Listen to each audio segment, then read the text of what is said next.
कृष्णं वन्दे जगद्गुरुं माधव त्रिभुवन जनप्रियम्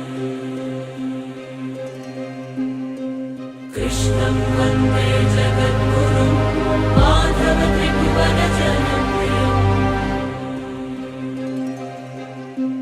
कृष्णं वन्दे जगद्गुरुं माधव त्रिभुवन जनप्रियम्।